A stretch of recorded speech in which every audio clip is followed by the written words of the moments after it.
Hello and welcome back to the Timur Podcast, a show where you and I go back to look at the life, conquests, character, and legacy of Amir Timur. Now, as you probably know, Timur has not become the Amir yet. However, where we are in the story now, he will become Amir soon. And I would like to reach Timur's coronation, if you can call it that, by the end of October, as that marks the 1-year anniversary of this podcast, which seems like a fitting goal, along with the goal of me learning how to speak.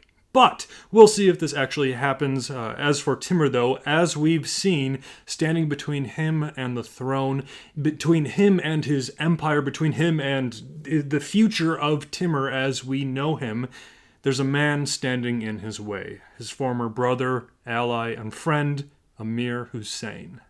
Last episode, we saw how the relations between the two men reached dismal levels, how Husayn's forces either defeated Timur or at least forced Timur to retreat, how Timur fled to the fortified city of Karshi but was soon thereafter forced to flee again, and we ended the episode with Timur and his small party of survivors, you could say, galloping into the desert just like he had done years before.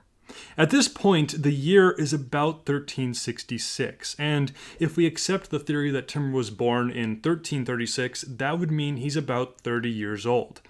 However, as we've discussed before, some more modern historians propose that he was actually born earlier, which means he may have been anywhere between 30 and maybe even 45 years old at this point.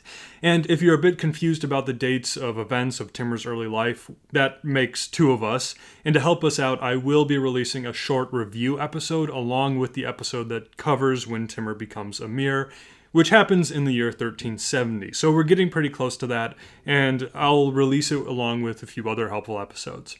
Anyways, Timur flees westwards with his ever-dwindling party of companions, family, soldiers, all sorts of people.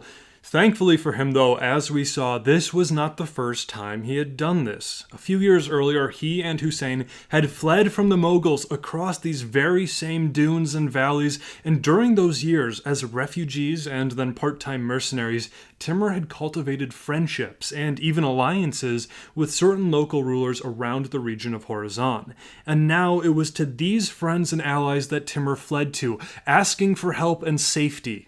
But of course, this is Timur we're talking about. And we're told that even as he's fleeing Transoxiana, or Mawarnar, he's already organizing spy networks to keep him informed of what's going on back home, because as we all know, he's gonna return. Thankfully for Timur, his old friends and allies came through. His troops, few as they were resupplied, his family was given safe quarters, and a handful of new emirs and tribal leaders actually pledged their military support to Timur. This good treatment may seem odd, especially since Timur was a wanted man by their powerful neighbor Husayn, but in the minds of these various tribal and city rulers, supporting Timur was not only the best way of weakening the potential threat of Husayn, but this conflict might also lead to some nice loot, slaves, and territory. And then on top of all this, Timur was a man who inspired followers, not through charisma necessarily. Timur was infamous for rarely laughing, and apparently he hated jokes, but instead by being a dependable soldier who braved the hardships that any of his men might be expected to endure. Thus, all things considered, it's really not surprising that Timur received the support he did outside of Transoxiana. For 2 months, Timur spent time meeting up with his allies and living in the desert lands south of the Amu Darya outside of Transoxiana, but near enough to stay in the loop with his spies. And near the end of these 2 months, Timur heard word that the Amir Musa had left Karshi. Now, Amir Musa was one of the more powerful tribal leaders back in Transoxiana, and he was following the commands of Husayn. Husayn had ordered Amir Musa to catch and defeat Timur and to recapture Karshi. Musa had recaptured Karshi quite easily, but Timur had escaped into the desert before there could be battle. Now, before we go on with this, a quick side note that you might find interesting. Amir Musa and Timur had been allies and possibly even friends prior to this whole political upheaval. In fact, if you recall from a few episodes back, years prior to where we are now, we saw Timur and Husayn lead their allied forces back into Transoxiana in order to take on the Mughals. But in order to do this, they had to cross a bridge, which led to the Battle of the Stone Bridge, as we covered a few episodes back. Anyway, during this battle, Timur positioned 500 men to hold the bridge at all costs so that he could lead the rest of the army to cross the river further on down, swing around, and surround the Mughals. This plan worked brilliantly and Timur and Husayn were victorious, but only because those 500 brave men on the bridge had held their ground. And commanding those men on the bridge back then was this very same Amir Musa. So presumably, Amir Musa chose Husayn's side during Timur's rebellion, and that eventually leads us to where we are now. But I love when these characters show up again, and they're important. Anyway, hearing a rumor from the locals that Timur had perished in the desert, and comfortable knowing he had superior manpower anyway, Amir Musa left Karshi with a small garrison led by his son. As for himself, he would lead the rest of his army to a nearby pasture land in order to graze the horses and rest the men. And this is when Timur springs into action. He gathers his soldiers, which numbered somewhere in the hundreds, possibly as low as 200 men, maybe a few hundred more, but not many. He got them together though, they filled their quivers, mounted their horses, and set off for the Amu Darya. Reaching the river, Timur lost no time and immediately kicked his horse into crossing the roaring waves. His men quickly followed, and they soon found themselves across, back in their home of Transoxiana, but back in a land that was firmly in the hands of their enemies. But that was about to change. They carefully and secretly approached Karshi, set up camp in the hills, and then made ladders and unpacked ropes and waited for nightfall. Once the darkness had overtaken the valley, Timur and his servant Abdallah approached the city's fortification secretly to do some reconnaissance. Timur had originally insisted that only he be the one to risk the scouting, but his personal servant Abdallah refused to leave Timur's side. And Abdallah will show up several other times further on down the story. Anyway, strangely enough, Timur didn't win this argument, so the two men moved through the ditches and the moat, climbed to the walls, and silently walked alongside them. Then they found what they were looking for, a small patch of level ground in front of a scalable part of the wall. In other words, the perfect place for a ladder. They also noticed that there was a distinct lack of guards either in the towers or along the walls. One story says that Timur even walked up to the main gate and knocked, but received no answer, showing that nobody was manning the gate. Whether that bit is true or not, it's clear that the guards were busy elsewhere. So the two men soon returned, and Timur ordered them to strap on their swords, get the ladders, and prepare for battle. Late in the night, or early in the morning, as the city of Karshi slept, several hundred warriors were silently moving through the darkness, climbing through the trenches, and positioning themselves against the walls. Part of the group, led by Timur's servant Abdallah, quietly lifted the ladder, and with a hushed order, they began scaling the walls, scimitars drawn, but with silent motions. Meanwhile, Timur himself was at the head of 100 men, all of them directly outside the main gate, ready to flood in as soon as the gates were opened to them by the men climbing the ladder. Now, obviously, there's a lot that can go wrong in a situation like this. First of all, it's a night attack, and night attacks are infamously disastrous because they add even more confusion to the already confusing situation of medieval combat. But more importantly, at any moment, the guards of Karshi could sound the alarm. The attackers would lose the element of surprise, and the alarm would also, no doubt, alert Amir Musa, who, remember, he's in a nearby field with a huge army, and he could be here in a moment's notice should the alarm be sound. Thankfully for Timur, though, luck was on his side. The guards were taken completely unaware, and this is how our friend Yazdi describes the situation. Those brave men who, according to Timur's order, went to the foot of the walls, fixed their ladders at the place agreed upon, and scaling the walls, ran sword in hand to the gate, where finding the guards drunk and asleep in their mistress's arms, put them all to the sword. Part 1 of the plan had worked. The men from the ladders ran along the walls into the towers and gatehouses, cutting down any guard who happened to be found by them. Then they reached the gate and were told one of the men smashed the lock with his battle axe. The gate was thrown open and Timur's group came charging in to reinforce. And now that they were all united on the inside of the walls, they finally broke the silence. In unison, everybody shouted their various war cries at the top of their lungs, and several men who brought trumpets started blasting sound from them as well.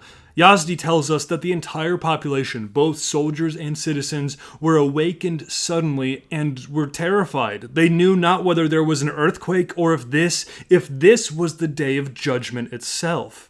Soon thereafter, Timur's men had secured the fortifications and subdued the defenders.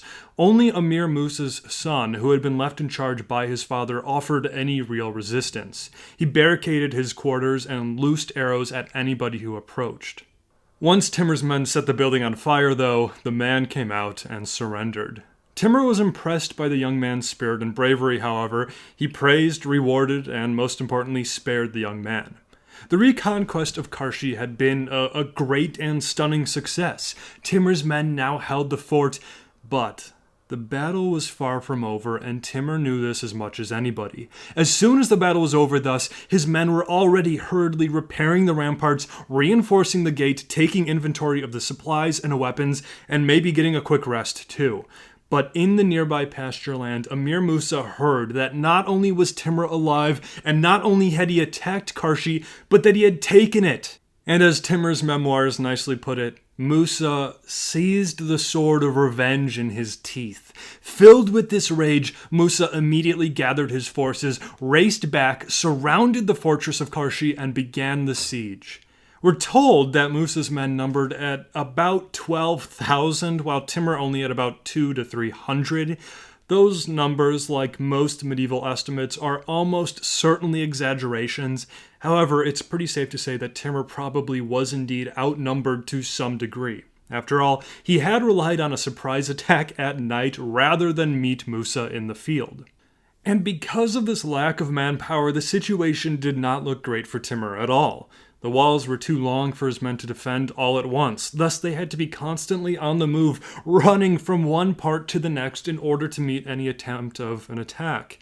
Timur himself took turns guarding the gates of the city and driving off the attackers. He had to, they simply didn't have enough men. But in a strange, unexpected way, this sort of worked out to his advantage, because several times during the siege, some of Musa's men attacked with ladders or rams or things like that, and instead of hiding behind the walls, some of Timur's men would wildly and bravely sally out against the attackers, driving them back. And because of the low numbers of the defenders, and because of how thin they're spread, these sally forces sometimes were only a dozen or so men. But just think of how terrifying that would be if you're one of the attackers. Your side clearly has the advantage. It's not anything close to a fair fight. So you and a few hundred of your colleagues are sent to try and, let's say, break down the gates.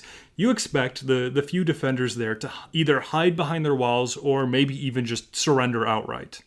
But then, just when you get to the gate, 12 lunatics armed to the teeth, banners flying, come racing out, plunging into your lines, and before you know it, you're fleeing in the opposite direction along with everybody else. And our sources say that Timur was always there, either in the sorties himself or closely behind, shouting encouragement and holding his banner. Thus, the attackers were not able to gain a foothold in a battle that should have easily been their victory. The siege lasted for 2 days and a night, with skirmishing almost a constant, even at night, and with small battles breaking out all over the place often. And although Timur was rapidly losing the few men he had, it was not as rapid as Musa's army was losing morale. And then things only got worse for Musa. One of his allied tribal leaders was cut down by one of Timur's soldiers, and then an arrow shot by a defender crashed into Musa's helmet, knocking it to the ground. Musa was unhurt by this, but it shattered his remaining confidence.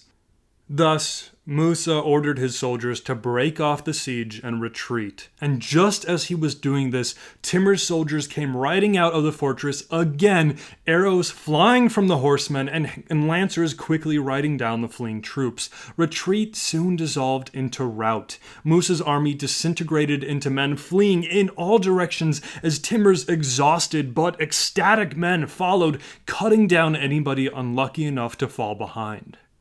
Now, just to pause the story for a minute, during campaigns on the steppe, it was not always uncommon for the families of tribal leaders to accompany the men. Musa's wife, a woman named Arzu Mulk Aga, had accompanied him. Arzu Mulk Aga was the daughter of Bayezid Jalayir, a name you might remember, and at the time of this battle, she was 9 months pregnant with Musa's child. Anyway, during the confusion of this rout, she was separated from her husband and quickly overtaken by Timur's troops. Timur spared her, but her child, soon to be born a girl named Tumen Aga, would years later be taken by Timur as a wife. And for those of you doing the math, yes, this would mean Timur was at least 30 years older than the girl. However, the details around Tuma Aga's birth are fuzzy. She may have been born by now, or maybe even several years prior, meaning that perhaps the age difference was smaller. Whatever the case, though, Timur would eventually take her as a wife. And this introduces us to a terrible tradition of Mongol and steppe warfare, but a tradition we do need to talk about. It was common practice that should a warrior defeat or kill another leader in battle, then the female members of the defeated now belonged to the victor. This action was taken in order to maximize the humiliation of the defeated, as well as ensure that no new members of that family would be born. This is why we see guys like Genghis Khan gathering literally hundreds, if not thousands, of wives and concubines. He had a lot of enemies to defeat and humiliate. And I say wives and concubines, and the histories usually refer to them as wives and concubines, but let's make this completely clear. This usually wasn't consensual. And as horrific as this practice was, unfortunately it's a practice that we do need to understand because it's going to come up later in the story in rather pivotal ways. Timur will take several wives and concubines along the way. Gone are the days in which he and his wife, the Princess Aljai, were facing the world just the two of them. No, Timur would now soon assemble quite a collection of wives and concubines, and some of these women will play very important roles in the story of Timur. We'll talk more about them and the roles that they played as we progress and meet them, but I just wanted to put this out there now. Anyways, back to the story where we were. Timur took Arzu Mulk Aga captive, Musa's army had been defeated, and Karshi was now his.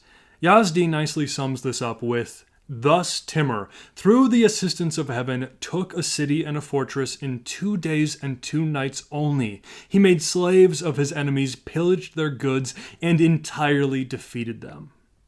But unlike what Yazdi suggests, Timur hadn't really entirely defeated them, because although Musa's army was certainly on the run, Husayn was still ruling to the south relatively secure and untouched. Musa fled to Husayn, relayed the news, and then the two men immediately set about preparing their forces for countermeasures that would take place next spring. But as the winter of 1367 paused any military action, Timur had a few valuable months to ready himself and to ready his men. He took this time to send word to his allies asking for more men, paying the families of men who had fallen or who had been injured, rebuilt the fortifications, and started cultivating the land around Karshi in order to get the economy up and running again, and prepared for the inevitable return of Husayn's men. Run-on sentences aside, though, Timur is not one who enjoys sitting around and waiting for the enemy to attack him. As we will see many times in the future, instead of defending, Timur much prefers to attack and then attack and then attack again. He'd much rather be the one calling the shots with a possible disadvantage rather to be the one on the defensive. So Timur sends some of his men to take over the nearby city of Bukhara, which was ill-defended. The men Timur sent were from the Yasa'uri tribe, which, if you'll recall from last episode, had just recently returned to Timur's ranks after a brief disagreement. These Yasa'uri men traveled to Bukhara, took it successfully without much of a fight, and quickly started gathering taxes in order to further the war effort. But then, as the first weeks of spring came, Timur gathered his men, still a small force compared to Husayn, but marched south anyways, south to the mountains separating Transoxiana from Husayn's Afghan lands. Timur hoped that he could catch Husayn's army in the narrow mountain passes and completely take him by surprise. Thus, Timur and his men started climbing some of the outlying mountains, and eventually they caught sight of Husayn's scouts. There may have been some brief skirmishing, but nothing too substantial, because upon seeing the gigantic size of Husayn's forces, Timur immediately knew that there was simply no way he could beat them, even with a successful ambush. Thus, Timur and his men retreated back to Karshi, and knowing that he couldn't even hold Karshi against such a huge force, they abandoned the city they had just taken and retreated further to Bukhara, held by Timur's Yasauri allies. And this one step forward, two steps back situation gets only worse as Timur quickly realizes that the situation is quite hopeless at Bukhara. Husayn's forces are simply too strong and too numerous. Thus, Timur flees again. Some of his men stayed behind, confident that they could hold Bukhara, but Timur had been right to flee. Husayn's army soon captured Karshi and then quickly marched on to Bukhara with Husayn himself at the head of it. The siege of Bukhara began, and very quickly the strength of the defenders crumbled to such overwhelming odds. Husayn's men came crashing into the city, and Timur's allies either fled or died. Oddly enough, we're told that a surprising amount of his allies did actually survive, either by hiding in pits and granaries or by riding through the chaos as fast as they could back to Timur's camp. But even with this speck of good news, Bukhara had fallen. Karshi had fallen, Timur's attempt to invade Transoxiana had failed, Husayn was again victorious. So here we find Timur again, in a place where we have seen him several times before, riding west out of Transoxiana, Mawarnar, away from his home of Kesh, away from Samarkand, away from the lands of his people, and into the safety of the desert. He eventually reached Makan in the lands of Khorasan, where many of his family and friends had been sheltering, and even while the remnants of his plans were shattering, Timur was already formulating his next move. I like what historian Rune Grousset says when defending the position that Timur was neither a coward nor a failure of a military commander. He said, Tamerlane was politically shrewd and knew when to break off and bide his time. And this reminds me of the great Sun Tzu, author of the famous Art of War, who similarly said, "He will win who knows when to fight and when not to fight." And Timur knew that he couldn't fight now. He didn't have enough men. Husayn was simply too strong. It simply wasn't the right time. But it soon would be. This has been the Timur Podcast. Thanks for listening. If you enjoyed, a rating or review on Apple Podcasts or whatever listening platform you're using is much appreciated. It does help the show and it does encourage me as well. And then, as always, feel free to reach out to me for any time and for any reason via email at timurpodcast@gmail.com, on Facebook at timurpod, or on Twitter at podcasttimur. Really, any reason at all. I've received some very interesting messages and I enjoy every one of them. Also, speaking of, I am planning on still releasing our first question and answer podcast. I've received quite a few quite a few questions. That'd be weird if it was answers. But if you have a question about really anything about Timur or the Mongols or even the podcast or even me, although I'll lie about me, but any question you might have, shoot that over my way and I will maybe give you an answer. We'll see what it is. And along with the question and answer episode, we do have some pretty exciting material coming up. The war between Timur and Husayn will end relatively soon, and that leads us directly into Timur becoming Amir, and that begins his infamous conquests. But I also have some extra stuff planned, and I was actually able to take off from work for a few days at the end of this month, so expect some extra material later on down the line. As for next episode, though, the war against Husayn continues, and an old foe returns to the chessboard. Find out what that means right here next time on the Timur Podcast.